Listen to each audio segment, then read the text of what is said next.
Google ಆ್ಯಡ್ಸನ್ನಲ್ಲಿ ಒಂದು identity verification ಯಾವ ಒಂದು ಹಂತದಲ್ಲಿ ಬರುತ್ತಪ್ಪ ಅಂದರೆ ಒಂದು $10 ಮ್ಯಾಕ್ಸಿಮಮ್ ಒಂದು ಕಂಪ್ಲೀಟ್ ಮಾಡಿದ ಮೇಲೆ ಈ ಒಂದು ಐಡೆಂಟಿಟಿ ವೆರಿಫಿಕೇಷನ್ ಈ ಥರ ಒಂದು ಜಿಮೇಲಿಗೆ ನಿಮ್ಮ ಒಂದು ಜಿಮೇಲ್ ಏನಿರುತ್ತೆ ಆ ಒಂದು ಜಿಮೇಲಿಗೆ ಒಂದು ಮೆಸೇಜ್ ಅಂದರೆ ಬರ್ತಕ್ಕಂಥದ್ದು ಗೂಗಲ್ ಆ್ಯಡ್ಸನ್ ಕಡೆಗಿಂದ ನಿಮಗೆ ಒಂದು ಮೆಸೇಜ್ ಬರುತ್ತೆ. ಆ ಒಂದು ಮೆಸೇಜ್ ಬಂದಾಗ ಮಾತ್ರ ನೀವು ಐಡೆಂಟಿಟಿ ವೆರಿಫಿಕೇಷನನ್ನು ಮಾಡ್ಬೋದಾಗಿದೆ.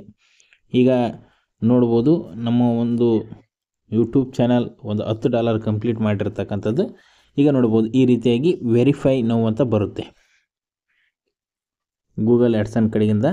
ಈ ರೀತಿಯಾಗಿ ನಿಮಗೆ ಗೂಗಲ್ ಪೇಮೆಂಟ್ಸ್ ನೋಡ್ಬೋದು, ಇಲ್ಲಿ ವೆರಿಫೈ ನ್ಯೂ ಅಂತ ಇದೆ. ಅದನ್ನು ನೀವು ಟಿಕ್ ಮಾಡಿದ ಕೂಡಲೇ ಏನು ಒಂದು ನಿಮ್ಮ ಜಿಮೇಲ್ ಏನಿರುತ್ತೆ ಆ ಒಂದು ಜಿಮೇಲಿಗೆ ಹೋಗ್ತಕ್ಕಂಥದ್ದು. ಈಗ ಬೇರೆ ಜಿಮೇಲ್ ಏನಾದ್ರು ನೀವು ಲಾಗಿನ್ ಆಗಿದ್ದರೆ ಅಲ್ಲಿ ನೀವು ಇದನ್ನು ಮಾಡಿದರೆ ನಿಮ್ಮ ಲಾಗಿನ್ ಬಂದರೆ ಈ ರೀತಿಯಾಗಿ ಡಾಕ್ಯುಮೆಂಟನ್ನು ಕೇಳ್ತಕ್ಕಂಥದ್ದು. ಇಲ್ಲಿ ಐಡೆಂಟಿಟಿ ವೆರಿಫಿಕೇಷನಿಗೆ ಡ್ರೈವಿಂಗ್ ಲೈಸೆನ್ಸ್ ಇರ್ಬೋದು, ಒಂದು ಪಾನ್ ಕಾರ್ಡು ಮತ್ತು ಇಂಡಿಯನ್ ಪಾಸ್ಪೋರ್ಟ್ ಈ ರೀತಿಯಾದ ಒಂದು ಡಾಕ್ಯುಮೆಂಟ್ಗಳನ್ನು ಮಾತ್ರ ಅಲ್ಲಿ ಕೇಳ್ತಕ್ಕಂಥದ್ದು. ಹಾಗಾಗಿ ಈ ಒಂದು ಡಾಕ್ಯುಮೆಂಟಲ್ಲೇ ನೀವು ವೆರಿಫೈಯನ್ನು ಮಾಡಬೇಕಾಗುತ್ತೆ. ಆಧಾರ್ ಕಾರ್ಡ್ ನಾಟ್ ಅವೈಲೇಬಲ್ ನೋಡ್ಬೋದು, ಇಲ್ಲಿ ಡ್ರೈವಿಂಗ್ ಲೈಸೆನ್ಸು ಪಾಸ್ಪೋರ್ಟ್ ಈ ರೀತಿ. ನಾನಿಲ್ಲಿ ಪಾನ್ ಕಾರ್ಡನ್ನು ತಗೊತಾ ಇದ್ದೀನಿ. ಇಲ್ಲಿ ಪಾನ್ ಕಾರ್ಡ್ನಲ್ಲಿ ನಿಮ್ಮ ಹೆಸರು ಯಾವ ರೀತಿ ಒಂದು ಹೆಸರು ಇರುತ್ತೋ ಆ ಒಂದು ಹೆಸರನ್ನು ನೀವು ನೀಟಾಗಿ ಟೈಪ್ ಮಾಡಬೇಕಾಗುತ್ತೆ.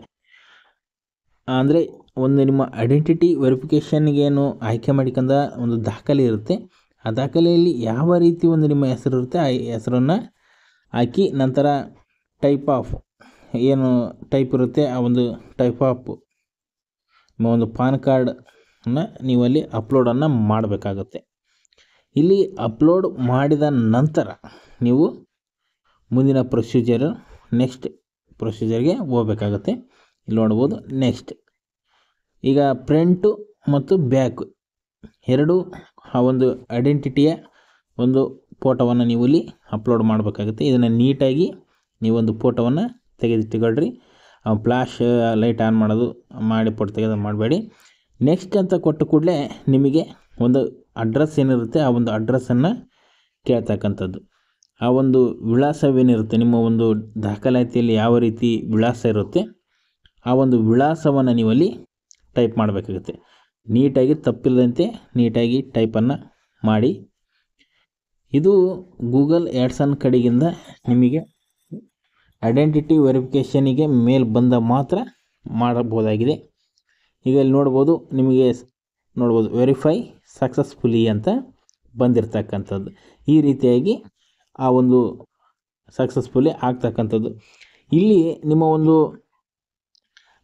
ವೆರಿಫಿಕೇಷನ್ ಆದ ಕೂಡಲೇ ಇಮಿಡಿಯೇಟ್ಲಿ ನಿಮಗೆ ಒಂದು ಜಿಮೇಲ್ ಏನಿರುತ್ತೆ ಆ ಒಂದು ಜಿಮೇಲಿಗೆ ಒಂದು ಮೆಸೇಜ್ ಬರ್ತಕ್ಕಂಥದ್ದು. ಈ ರೀತಿ ನೋಡಿ, ಇಲ್ಲಿ ಒಂದು ಮೇಲ್ ಬಂದಿರತಕ್ಕಂಥದ್ದು ಐಡೆಂಟಿಟಿ ವೆರಿಫಿಕೇಷನ್ ಈಸ್ ಸಕ್ಸಸ್ಫುಲ್ ಅಂತ ನಿಮಗೆ ಮೆಸೇಜ್ ಬರುತ್ತೆ. ಒಂದು ದಿನ ತಪ್ಪಿದರೆ ವರ್ಕಿಂಗ್ ಡೇ ದಿನದಲ್ಲಿ ಕಂಪ್ಲೀಟ್ ಆಗ್ತಕ್ಕಂಥದ್ದು.